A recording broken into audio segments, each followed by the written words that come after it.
Agaseke k'amakuru mu karere ngapfunduriye muri Kongo Kinshasa. Igisirikare cya M23 kigaruriye agace k'ingenzi ka Kazinga gaherereye muri teritwari ya Masisi. Nyuma y'urugamba rutoshyirwe rumaze igihe rwarangiye ingabo zibonye uburyo kugenzura Masisi yose nta nkomyi. Igice cya Kazinga niho hari izingiro ry'ubuhungiro cyari izingiro kandi ryo guteza umutekano muke muri Masisi. Ubwo ngiye bagoma bafatwaga abahuriye mu ihuriro rya FARDC rigizwe n'abazarendo FDLR n'ingabo z'u Burundi bahise bagenda bajya Masisi nyuma yo kwakora Rubaya, Gatare, Rusheberi, Ngungu na Masisi n'ibindi bice bahise bakira ibindiro bikaze muri kariya gace. Kuva M23 yasubira inyuma ivuye Warikare zone mu mezi 7 ushize yakomeje kurwana bya hato na hato muri kano gace kugeza ku itariki ya 13 Gushyingo. Kuba aka gace kari ubwihisho bw'irihuro n'ubuhungiro byatumaga Masisi yorana bahungabanya umutekano wayo. M23 kabihuje ingabo zayo zitabashaga guhura muri irihuro ry'imihanda ya Kadahandwa. Uru rugamba rwasenye ubuhungiro rwahaga imbaraga ihuriro rya FARDC kuko bakoraga ibikorwa bya gisirikare bishobora kubahuza kugira Warikare binyuze muri Agaseke ebyiri ya Masisi zone ukomeza Nyabyondo, Kibati, Miba, Kibuwa ugakomeza Byungu cyangwa se Pofu ugana Warikare. Abazarendo kandi bashobora gukoresha Agaseke y'abihambwa Rubaya, Kibabi, Gatoyi ugakomeza Ntoto ukinjira Byungu ujya Warikare. Amakuru y'ikinyamakuru bwiza cyo mu Rwanda cyabona muri kana gace no M23 ishobora gukora ibikorwa bya gisirikare biyoroheye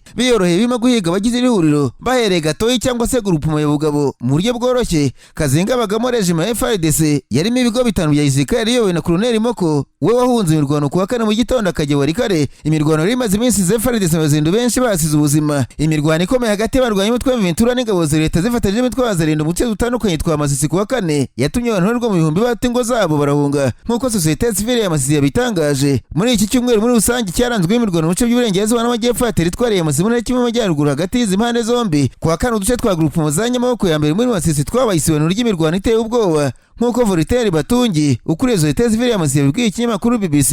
Iyo mirwano yatangiye kuva mu gitondo imara hafi umunsi wose mu bice bitandukanye yatumye abantu barwa mu bihumbi bava mu ngo zabo barahunga nk'uko Batundi yabivuze. Imirwano irimo kuba mu gihe imihati ya diplomasi yo kugera ku masezerano y'amahoro hagati y'impande zombi irimo kugenda buhoro i Doha muri Katari ni Washington muri Amerika. Voltaire yabwiye BBC ko muri Masisi muri rusange hari imirwano kandi ihora yisubira mu bice bikikije umuhanda wa Kicanga Mwesopinga. Ati imisozi yose yo muri kano gace ni imirwano gusa abantu bakomeje guhunga bajya mu bice bitandukanye naho mu bice nka Ntete, Burora, Busoro, Kasopo, Kazinga aho hose abantu barimo guhunga berekeza mu Santire, Nyabyondo, Kashebere n'ahandi. Bimwe mu binyamakuru bya Kongo byavuze ko kuwa kane umutwe M23 wafashe agace ka Kazinga muri Masisi. Gusa aya makuru ntaremezwa n'uruhande rwe rwose muri izi zirwana. Batundi yavuze ko kuva uyu mwaka watangira abantu muri ibi bice baticara hamwe ngo bahinge bashaka imibereho ahubwo n'ugora bahunga bongera bagaruka. Ati biteye ubwoba. Yongeye ati turasaba leta gukora ibiganiro hakaboneka amahoro abantu bagasubira mu byabo. Iyi mirwano irimo kuvugwa mu gihe umuhate wo kugera ku mahoro kubuza bwa leta ya Doha na leta ya Washington umaze amezi agera ku 8 utaratanga umusaruro ukomeye ku rubuga rw'intambara. Amahame yo guhagarika imirwano no guhagarika intambara yashyizweho umukono hagati ya M23 na leta ya Kongo muri Nyakanga uyu mwaka n'ibindi by'ibanze byumvikanye muri uwo mujyi mu biganiro bibera i Doha muri Katari ntabwo birubahirizwa. Hagati aho amasezerano y'amahoro hagati y'u Rwanda na Kongo yasinywe muri Kamena uyu mwaka naho ntarashyirwaho umukono n'abaperezida b'ibihugu byombi mu gihe byemeje ko bizakorwa nyuma y'uko i Doha FC M23 na leta ya Kongo babanje kugera ku masezerano y'amahoro. Muri iki gihe amaso asa n'ahanzwe i Doha hitezweho ko mu gihe cyava amasezerano y'amahoro yagirwa ariko nta gihamya neza ko ibi bigiye gushoboka mu minsi ya vuba. Mu mpera z'icyumweru gishize muri Brazil perezida wa Kongo Felix Antoine Tshisekedi yabwiye abanyekongo bayo ko mu minsi iri imbere White House no kubigura bya Leta Zunze Ubumwe za Amerika bizabatumira bakajya gusinya amasezerano y'amahoro. Kuwa gatatu minisitiri w'itumanaho Kongo Patrick Muya yatangarije radio RFI ko perezida wa Kongo atazajya Washington ingabo z'u Rwanda zitabanje kuva ku butaka bwa Kongo. Yavuze ko ari cyo gisabwa kugira ngo dutere indi ntambwe. Abategetsi Kigali banenga bikinshasa ubushake buke mu kubariza no gukemura ibikorwa iby'impande zombi z'abazumvikanyeho muri ayo makimbirane. Leta ya Kongo ishinja u Rwanda ko rwo inyuma FC M23 mu gihe Kigali n'ishinja Kinshasa gufasha FDLR umutwe urwanya ubutegetsi bw'u Rwanda. Izi mpande zombi Washington zumvikanye ku masezerano agizwe n'ingingo zo gusenya umutwe FDLR hamwe n'u Rwanda kureka ingamba zarwo z'ubwirinzi. Ibyo Muya yavuga ko ari ugukura ingabo zarwo ku butaka bwa Kongo. Babwire kandi ko Depite Aime Boji Sangara yatorewe kuba perezida w'inteko ishinga amategeko ya Kongo Kinshasa nyuma y'amatora yabaye kuwa kane ari tariki ya 13 mu nama rusange bereye mu nteko rusange Kinshasa. Mu badepite 23 batoye Aime Boji yabonye amajwi 13 nk'uko inkuru y'ikinyamakuru Radio Okapi bivuga. Perezida w'agateganyo w'inteko ishinga amategeko ya Kongo Jean-Claude Chirumbayi ati kuva amaze kubona amajwi arenga ku bwiganze bw'amajwi yatanzwe nyakubahwa Boji Sangara Aime yateruye kuba perezida w'inteko ishinga amategeko nk'uko biteganywa n'ingingo 28 igika cya mbere cy'amategeko agenga iburanishirize. Asimbuye Vital Kamerhe wahatiwe kwegura muri uyu mwaka. Naho wazo ari umusirikare wa FDLR witwa Mbare Hafashimana yatangaje amabanga akomeye ku itsinda ryihariye ry'uyu mutwe ryitwa Corrupt Unity ryashinzwe gukora ibikorwa by'iterabwoba mu Rwanda no gufasha ingabo za Congo FARDC mu ntambara muri Burasirazuba bw'iki gihugu. Mu kiganiro yagiranye n'ikinyamakuru Kigali Today cyo mu Rwanda, Hafashimana yavuze ko Corrupt Unity igizwe n'abarwanyi bagera kuri 600 batoranijwe mu basirikare barangije amahugurwa rusange ya Dflr, hanyuma bagakora andi masomo yihariye yitwa Commando Course. Uwo mutwe wakoreraga hafi ya Mubambiro ari ibindiro bya FARDC na SADC byavugwaga ko birinda Goma, ariko intego nyayo ngo rugungabanya umutekano w'u Rwanda. Colonel Ruhinde niwe wayoboraga Corrupt Unity ariko yapfuye mu buryo butangaje nyuma yo guterwa grenade mu gitanda cye. Ibyo byateje amacakubiri hagati y'amashami abiri ya FDLR ariyo Corrupt na Foka. Hafashimana yavuze ko Corrupt yakoranaga bya hafi n'ingabo za Congo ndetse ikagira n'abahuzabikorwa i Kinshasa. Umwe muri bo ni Lt Fidel Niyonzima ukomoka i Rugari ushinzwe kwakira inkunga, intwaro n'amafaranga aturuka mu bayobozi ba FARDC ndetse nawe umuhanga bashyigikira FDLR. Uyu Niyonzima yakoranaga na Omega Pacifique ushinzwe ibikorwa bya gisirikare, itumanaho n'imari hagati ya FARDC na FDLR. Nubwo FDLR, FARDC na bazirinde bose bagomba guhabwa amafaranga 50,000 by'amanyekongo buri kwezi, Hafashimana yavuze ko abakomanda ba FARDC aribo bajyaga biba amafaranga agenewe abarwanyi ba FDLR. Mu kwezi kwa Nyakanga umwaka, FARDC isabye FDLR Corrupt kohereza abarwanyi bafite ubumenyi mu by'ikoranabuhanga kujya kwiga gukoresha drone Kinshasa. Hafashimana avuga ko abarwanyi 16 batoranijwe bajyanwa mu rwego rwo kongera ubushobozi bwa FARDC mu gukoresha izo ntwaro zifashishwa cyane mu ntambara ziri kubera muri Kivu. Ku cyicaro cya FARDC kiri Warikare, ushinzwe guhuza ibikorwa bya FARDC na Corrupt n'uwitwa Remy nk'uko uyu mugabo bitangaza. Nyuma y'urupfu rwa Colonel Ruhinde, ubuyobozi bwa Corrupt Unity bwawe Colonel Guillaume Gasimba, aho Hafashimana yakomeje kumukorera nk'umurinzi we kugeza yahungiye ku ruhande rwa M23 ubwo intambara yakaraga muri Masisi na Warikare. Ibyatangajwe na mbere ya Hafashimana bigaragaza ishusho y'ubufatanye bukomeye hagati ya FDLR na FARDC by'umwihariko mu bikorwa bya Corrupt Unity ndetse mu buryo leta ya Congo ikomeje gukoresha izi ngabo mu nyungu zabo za gisirikare n'ubutasi. Naho urubanza rwa Roger Rumbara rukomeje kuburanishwa mu rukiko ruburanisha ibyaha bikomeye i Paris mu Bufaransa, aho rwavuzwe mu izina ry'umwe mu bategetsi bakuru muri leta ya Congo Kinshasa nk'uko bitangazwa n'inyamakuru AFP. Rumbara wahoze ari umukuru w'umutwe w'abarwanyi ba CNDN akurikiranweho ibyaha by'intambara, ubwicanyi, gufata abagore ku ngufu n'ubugambanyi, ibyaha aho yahakanye. Ku wa kane Rumbara yanze abumuhagarariye mu mategeko ndetse yanga no kwitaba urukiko nk'uko bivugana na RFI. Yavuze ko ubutabera bw'Ubufaransa budafite ububasha bwo kumuburanisha ndetse yamaganye ibyo yise ubucamanza budasobanutse bw'Ubufaransa. Hashyizweho undi mwunganizi mu mategeko watanzwe n'urukiko nuko urubanza rurakomeza. Muri uru rubanza Roger Rumbara yatangaje urutonde rw'abatangabuhamya bo kumufasha mu kwiregura. Muri abo harimo Jean Pierre Bemba, ubu ni Vice Minisitiri w'Intebe akaba na Minisitiri ushinzwe ubwikorezi muri Congo Kinshasa. Ariko se ku izina rya Jean Pierre Bemba ryumvikanye muri urwo rubanza? Ikintu kinzi gikubiye muri uru rubanza ni operasiyo yiswe Effacer le tableau. Urukiko rurimo gusuzuma ibyabereye muri operasiyo yakorewe mu ntara za Ituri na Kivu y'Amajyaruguru mu ntambara ya Congo ya kabiri hagati ya 2022 na 2023. Abashinjacyaha bavuga ko ibyo byari ibitero bya gisirikare ku basivile byabayemo ubwicanyi bw'indengakamere bukozwe n'abarwanyi b'umutwe wa MRC wari ukuriwe na Jean Pierre Bemba hamwe na CNDN wa Roger Rumbara. Icyo gihe imitwe yari ifatanije mu rugamba rwo kurwanya umutwe wa RCDMR wari ukuriwe n'Umusanya Mwinsi. Ubushinjacyaha avuga ko uyu murwano yaviriyemo ubwicanyi bw'amoko ndetse n'ibindi byaha bikomeye by'intambara. Mu manza zabanje, Roger Rumbara yakomeje gushimangira ko nta ruhare yagiraga mu byemezo bya gisirikare byafatwa muri urwo rugamba yafatanijemo na Jean Pierre Bemba. Avuga ko ku ruhande rwe batari umutwe wa gisirikare ahubwo ari umutwe wa politiki gusa. Rumbara ashinja Jean Pierre Bemba n'itsinda yarayoboye ko aribo bakoraga ibikorwa byose bya gisirikare. Ni muri uru rwego bunganiza amategeko wa Rumbara basabye ko Jean Pierre Bemba yagaragara mu rukiko kugira ngo atange ubuhamya ku byaha biregwa Rumbara binyuze muri ambasade y'Ubufaransa i Kinshasa. Bohereje ubwo butumwa kuri leta ya Congo. Biteganyijwe ko hari abandi batangabuhamya bazitabira urukiko, bamwe banagiye kuri ambasade y'Ubufaransa i Kinshasa muri iki cyumweru kugira ngo bakore ibisabwa mu gusaba ibyangombwa by'inzira. Nk'uko umucamanza muri urubanza yabivuze ku busabe bw'impande zombi, hashyizwe uburyo bwihuse bwo gutanga ibyo byangombwa by'inzira kuri abo batangabuhamya cyane cyane ku ruhande rwa Rumbara. Hanyuma kandi umuryango w'Abibumbye watangaje ko abantu hafi 25 muri Congo Kinshasa bugarijwe n'inzara ikabije cyane cyane muri Burasirazuba bw'iki gihugu bumaze imyaka myinshi ubiramo intambara. Umuvugizi w'umunyamabanga mukuru wa Loni Stéphane Dujarric tariki ya 12 Ugushyingo yatangaje ko intara y'Kivu y'Amajyaruguru ariyo yugarijwe cyane ikibazo cy'inzara n'indi bibazo bikomoka ku ntambara, kuko kuva muri Mutarama uyu mwaka abaturage barenga 1000 barishwe, abandi benshi barahunga. Ishami ryo rishinzwe guhuza ibikorwa by'ubutabazi OCHA ryagaragaje ko rihangayikishijwe bikomeye n'ibitero bikomeje kugabwa mu Burasirazuba bwa Congo cyane cyane muri Beni na Lubero. Umutwe wa M23 umaze igihe utangaza ko ry'ingabo za leta ya Congo FARDC n'imitwe bafatanya riga bitera mu bice bitandukanye umutwe ugenzura harimo n'ibyifashisha drone ku bice bituwe n'abaturage. Stéphane yasobanuye ko ibitero by'imitwe yitwaje intwaro imyinshi ikora muri Burasirazuba bwa Congo bikomeje gukoma mu gukora ibikorwa by'ubuhinzi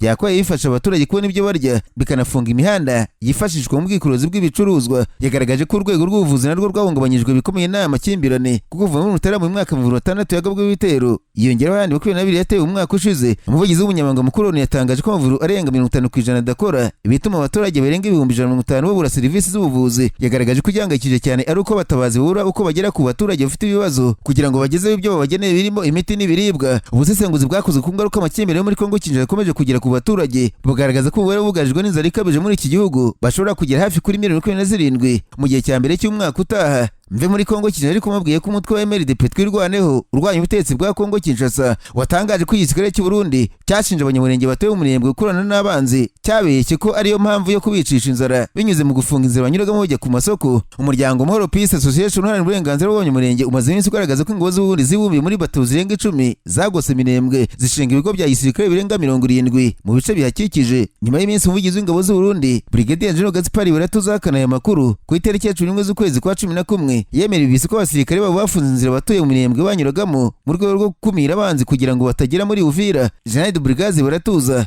ati region inzira bagomba gukoresha kugira ngo bagere Uvira, rero tugomba kubafunga kandi niba byumve Uvira dusabwe kubarinda kandi mu kubarinda ntuhagararamo hagati ujya haruguru ujya hirya no hino. Uyu musirikare yakomeje avuga tuvuye za Minembwe korana n'abanzi uwo ntarenga birumvikana ntibitandukanye n'abo banzi nabo bagizi ba nabi hanyuma bare ko batidegembye uko bashaka. General de Brigade baratuza asabone ko abanyamurenge batuye ahitwa Murambya mu gihe Tinetse na Mujembwe bo babanye neza n'ingabo z'u Burundi zihakorera kandi ko banari mu masoko bitandukanye nabo mu Minembwe. Vice President watwirwaneho kuri ibikorwa bya politike imiyoborere ya diplomasi Alexis Mugisha nkuru nziza yatangarije ikinyamakuru igihe cyo mu Rwanda kugeza General de Brigade baratuza yavuze ari ibinyoma kuko umugambi w'ingabo z'u Burundi uzwi. Nkuru nziza yavuze ati barabeshya rwose inzira zose zari zarafunzwe muri Gashyantare y'umwaka hasigara iva Minembwe Mikenke Mikarati Bijombo na Murambye niho abaturage bose banyuraga bajya guhaha guhera tariki 13 z'ukwezi kwa 10 y'umwaka barafunze ngo abantu bicwe n'inzara. Mubanzi General baratuza hamya ko ba mu Minembwe harimo abarwanyi umutwe witwaje intwaro Dflr urwanya ubutegetsi bw'u Burundi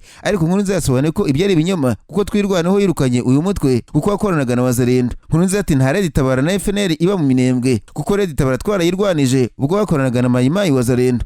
Abajijwe Dflr iherereye yasobanuye ko amakuru yizewe yemeza ko uyu mutwe ukorera hitwa Rungurungu mu mashyamba yo hirya ya Mibunda na FNL yikabikorera hitwa Kankomva hirya ya Kitoga. Mu muryango wa MPO watangaje ko ijambo rya General baratuza rishimangira ko ingabo z'u Burundi zishaka kwicisha abanyamurenge inzara zitwaje intambara biriye ko umuryango mpuzamahanga ukwiye kwihutira gutabara mbere yuko uyu mugambi ugerwaho. Ati byatangajwe ku mugaragaro n'umufisiye w'ingabo z'u Burundi byemeza ibyo twagiye twandika turanabyamagana. Ese ntikwiye kurebera igihe ubuzima bw'inzirakarengane bukomeje gukoreshwa nk'intwaro hifashishijwe kubicisha inzara no kubashyira mu muhezo. Ingabo z'u Burundi ziba mu ntara Kivu y'Amajyepfo hashingiwe ku masezerano ubutegetsi bwa Perezida Evariste Ndayishimiye bwagiranye n'ubwa Tshisekedi wa Kongo Kinshasa yo kurwanya imitwe yitwaje intwaro ariko byagaragaye ukundi ubwo zatangiraga gufungira inzira abatuye mu Minembwe. MLDP twirwaneho igaragaza ko mu bice by'ingenzi ingabo z'u Burundi zashinzemo birindiro harimo point 0 ku marembo ya Minembwe hafi ya Rwitsankuku Mikenke Gipupu Makombo ahitwa Murima na Kimete ku ruhande rwa Rugezi. Minisitiri w'Abanyamahanga wa Kongo Kinshasa ariko kandi Therese Kayikwamba Wageneri ngo yinyize ubwo akanaga ubufatanye bwa leta yabo n'umutwe w'iterabwoba FDLR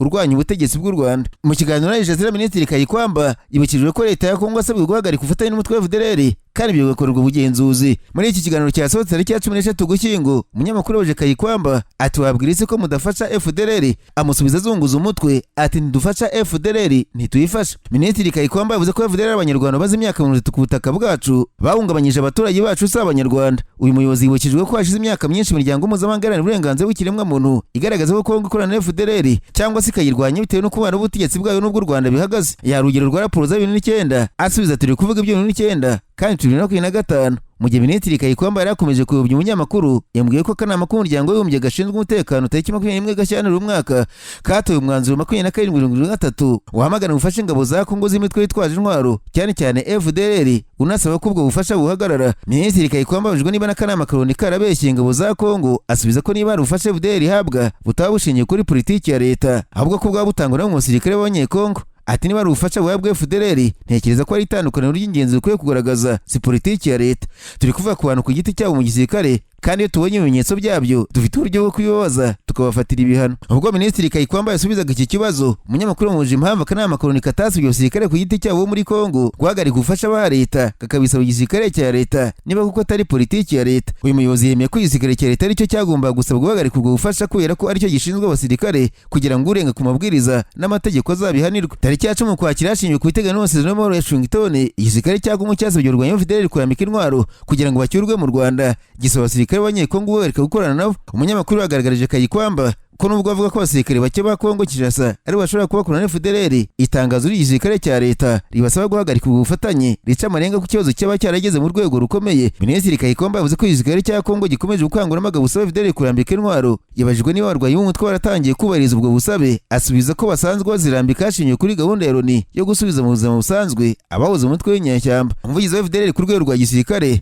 Lieutenant Colonel Gutavier Mutimura erutse gutangariza radio mpuzamahanga y'Abafaransa RFI ko abarwanyi bo badateze kurambika intwaro ahubwo biteguye kurwana mu gihe bagabwa ibitero. Lieutenant Colonel Mutimura ati kurambika intwaro byo dusaba bitubahirijwe n'inzozi. Iyo uri mu muriro ntujidikanye ko waterwa. Abarwanyi ba FDLR bari mu bice bitandukanye mu burasirazuba bwa Kongo birimo teritwari ya Walikale bakomeje kwifatanya n'uburyo ingabo za leta ya Kongo mu kugaba ibitero ku bice by'inzu n'inyeshyamba za M23. Umuvugizi w'ingabo z'u Rwanda Brigadier General Ndadi Rwivanga muri Kamena umwaka yatangaje ko FDLR igizwe n'abarwanyi bari hagati y'ibihumbi 7 ndetse n'ibihumbi 10. Muri iki cyumweru rurimaze gukira abarwanyi 12 b'uyu mutwe w'inyeshyamba. Nasimbukiye mu Burundi abanyamakuru bicaye imbere ya mudasobwa barandika ko mu gihe ibikorwa byo gushimuta abana bikomeje kugaragara mu duce dutandukanye tw'intara Bujumbura, ababyeyi basaba inzego z'umutekano gufata ingamba zikomeye zo gukurikirana abinjira n'abasohoka mu duce dutuwe. Amashyirahamwe aharanira uburenganzira bwa muntu nayo aramagana ibi bikorwa, asaba ko bakora ibyaha bahanwa bikomeye. Nataliya Kamikazi utuye mu Gatunguru muri komini Ntahangwa yabwiye ikinyamakuru Iwacu ko abana be babiri bashimutswe n'umukozi wo mu rugo ariko baza gutabarwa ku gihe. Ati kuva baboneka ku rusengero rwa Regina Mundi abana banjye ntibashaka ko umuntu aza mu rugo, baracyafite ubwoba bwinshi. Kamikazi yongeye ko nyuma y'ibyo byabaye abana bamaze iminsi batinya gusohoka no gukina. Ati bambwiraga bati papa aratuzana. Martin Nimbona umva niwe wakirije asobanura ko yabonye bari hafi gufata imodoka ijya mu ntara. Ati nari mu Isiraheli na Mundi mbona abana bari hafi kwinjira mu modoka nahise mpamagara mushiki wanjye ambwira ko bari mu rugo mpita nihutira kubatabara. Nimbona yasabye ababyeyi kwita ku burere bw'abana babo no kumenya neza aho baha inshingano zo kubarera. Ati ababyeyi bagomba kumenya amakuru y'abayaya babo, hari bamwe bagira imyitwarire mibi ishobora kugira ingaruka ku bana. Mu gace ka Kamenge ababyeyi bamwe bavuga ko abana babo batakijya ku ishuri bonyine kubera ubwoba bwo gushimutwa. Umubyeyi umwe utuye mu Gahahe ati abana banjye babiri ntibakibasha kujya ku ishuri bonyine batinya gushimutwa, nta kundi buri munsi ninjye ubajyana. Anita Ndayikeze nawe utuye muri ako gace asaba ababyeyi kudatererana inshingano zabo. Ati ababyeyi benshi bata abana babo ku bakozi ni ingeso mbi. Ati jye mba ndwara no gufata umwanya nkaganira n'abana banjye buri munsi kugira ngo umenye ko babanye n'umukozi. Uko kutita ku bana bishobora gutuma bahohoterwa. Abayobozi ba komine Ntahangwa na Mukaza bavuze ko batarabona raporo zigaragaza ibikorwa byo gushimuta abana ariko yemeye ko bagiye gukurikirana iby'aya makuru. Bati tugiye kugenzura neza niba ibikorwa bihari koko. Nibyo batangaje mu itangazo rigufi. Fulgence Manirahinyuza ahagarariye ishyirahamwe ACPDH yavuze ko ikibazo cy'uburenganzira bw'abana gikomeje gufata intera mu Burundi. Ati abana bamwe bahohoterwa n'abagomba kubarinda. Ababyeyi, abayaya cyangwa se abantu bo mu muryango gushimuta, gukubita, gusambanya no kwica abana ni ibyaha bikomeye bigomba guhanwa. Manirahinyuza yongeye ko hari n'aho abakozi bo mu rugo bahohotera abana bashaka kwihorera ku babyeyi babatoteza. Atera ababyeyi bafata n'abakozi babo ntibabishyure cyangwa se bakabakorera ihohoterwa. Benshi rero bagahindukirira abana bakabakorera nabi. Ni ikibazo gikomeye gikeneye gukemurwa n'amategeko. Nararanganisha amaso ibinyamakuru byandikirwa muri Kenya. Abanyamakuru bakize amakaramu ku mpapuro barandika ko abantu basaga 200 muri Kenya barimo kurwana ku ruhande rwa Rusiya mu ntambara iri kubera muri Ukraine, kandi hari abandi bashobora kongerwa mu mirwano uko byatangajwe n'inzego z'ubutegetsi. Muri abo barimo n'abahoze mu nzego z'umutekano za Kenya ngo byemejwe na Minisitiri w'Ububanyi n'Amahanga wa Kenya Musalia Mudavadi. Bamwe mu bakuyeho basanze barakoreshejwe mu gukora drone no mu gufata no gukoresha imiti ikomeye nta mahugurwa n'imyenda ibarinda bafite nk'uko Mudavadi yabitangaje. Perezida William Ruto aherutse gusaba ubuyobozi bwa Ukraine gufasha abanyakenya bafatiwe mu mirwano kugira ngo barekurwe. Bivuga ko abaturage bagera ku 100 muri Afurika bari kurwana ku ruhande rw'Uburusiya muri Ukraine bamwe bakaba barashutswe ngo bajyeyo nk'uko ubutegetsi bwa Ukraine bwabitangaje mu cyumweru gishize. Umukinnyi w'imikino ngororamubiri wo muri Kenya yafatiwe muri Ukraine muri Nzeri avuga ko yashutswe ngo yinjire mu gisirikare cy'Uburusiya. Ambasade ya Kenya i Moscow yatangaje ko ari bamwe mu barwanyi bakomerekeye ku rugamba kandi ko bari barasezererwa amafaranga agera ku $18 by'amadolari ngo bazishyure visa, urugendo n'amacumbi. Mudavadi yongeye ko guverinoma ya Kenya yangayikishijwe no kuba abanyakenya benshi bagenda bashorwa mu bikorwa by'ubwicanyi, ubucuruzi bw'ibiyobyabwenge n'uburetwa mu bihugu by'amahanga. Mu kwezi kwa Nzeri inzego z'umutekano za Kenya zakije abanyakenya barenga 20 bari hafi kujya ku rugamba mu ntambara y'Uburusiya na Ukraine hafi y'umurwa mukuru Nairobi. Umuntu umukekwa ko ari mu bategura ibikorwa byo gushora abanyakenya muri intambara yafashwe bakaba bakurikiranwe n'ubutabera. Biza yatangaje ko ifite ibimenyetso bigaragaza ko Kremlin no kuvuga ubutegetsi bw'Uburusiya buri kongera kugerageza kwagura ingufu zabwo muri Afurika. Muri Afurika y'Epfo hatangiye iperereza ku buryo abaturage 14 b'icyo gihugu bisanze bari mu gace ka Donbass muri Ukraine. Agaseke k'amakuru mu karere gafunikire muri Uganda abanyamakuru bakoze ba muri no barandika banaswe ibitaro byitwa TMR International Hospital byibanye umurambo w'umunyeshuri wiga muri Green Hill School wapfuye ku itariki 12 mu kwezi kwa 11 hamaze ibyumweru bibiri yitabwaho. Ibi bitaro bivuga ko umuryango w'uyu munyeshuri ugomba kwishyura $50 z'amashiringi yakoreshejwe bamuvura bitaba ibyo ukabikwa kugeza amafaranga abonetse. Uyu munyeshuri yahanutse mu igorofa ku ishuri aho yigaga ajya kuvurirwa mu ibyo bitaro biri ahitwa Narya mu mujyi wa Kampala. Bamwe mu muryango nyakwigendera babwiye ikinyamakuru Chimp Report ko ibitaro bisaba ko nibura hishyurwa igice cya $50,000 bakabona kuba umurambo w'umwana wabo agashyingurwa andi akazaba ashakwa nyuma bitonze. Umuryango nyakwigendera bateganyaga kumushyingura kuwa gatandatu ahitwa Mukono, ariko ubwinshi bw'aya mafaranga bushobora guhindura itariki kuko kubona $50,000 z'amashiringi byabaye ikibazo gikomeye. Ibitaro TMN International Hospital bisanzwe bizwiho kwimana imirambo y'abantu bahaguye bakabura ubwishyu, ndetse mu gihe cya COVID-19 ngo byarakabije cyane kuko benshi bapfaga bakabura ubwishyu. Abanyabuganda bamaze iminsi binubira ko ari ibitaro bifatirana abarwayi babuze ubwishyu cyangwa se bigafatira imirambo y'abantu babuze ubwishyu. Abanyamategeko muri Uganda baherutse kwemeza ko kwa muganga atari muri gereza ku buryo bafunga abantu n'imirambo, ariko nta cyahindutse. Ihuriro ry'abafite amavuriro na Minisiteri y'Ubuzima muri Uganda bagaragaza ko nta tegeko na rimwe rihari ryemerera ivuriro gufata umurambo w'umuntu wabuze ubwishyu. Amavuriro yigenga muri Uganda aherutse kubwira inteko ishinga amategeko yo kuvura abantu bihenze iyo bitishyuye igihombo batabona ubacyegekaho. Leta y'u Uganda nta kiravuga kuba umurambo w'umwana wigaga mu mwaka wa 6 w'amashuri abanza urafatiriwe n'ibyo bitaro ukaba utazwi igihe uzashyingurirwa. Mu gusoza kwa kane BBC yasabye imbabazi Perezida Leta Zunze Ubumwe za Amerika Donald Trump kubera ko editinga mu buryo bugamije kuyobya muri filime mbarankuru ya Panorama nk'uko byatangajwe na radiyo ya Leta y'Ubwongereza, ariko yakana iki kibazo ari impamvu yatuma haba urubanza rwo gusebanya. Ku itariki 6 Mutarama 2021 Trump yatangaje ko azarega sosiyete y'itangazamakuru akayica $1,000,000 kubera kuyobya abayikurikira mu ijambo yeje kuba mukikiye i Washington DC mbere gato y'intsinzi ya Joe Biden 2020 yagombaga kwemezwa na Kongere. Porogaramu yahurije hamwe ibice birivuye mu ijambo rya Trump byari bitandukanijwe n'iminota 50 bituma abantu bumva ko ari wateje imvururu kuri Capitol. Iyi filime mbarankuru ya BBC kandi yerekanwe imbere gato y'amatora ya perezida muri Amerika y'umwaka ushize yakuyemo igice cyaho Trump yavuze ko yashakaga ko abamukikiye bigaragambya mu mahoro. Iki kibazo cyatumye umuyobozi mukuru wa BBC Tim Davie n'umuyobozi ushinzwe amakuru Deborah Tanis begura.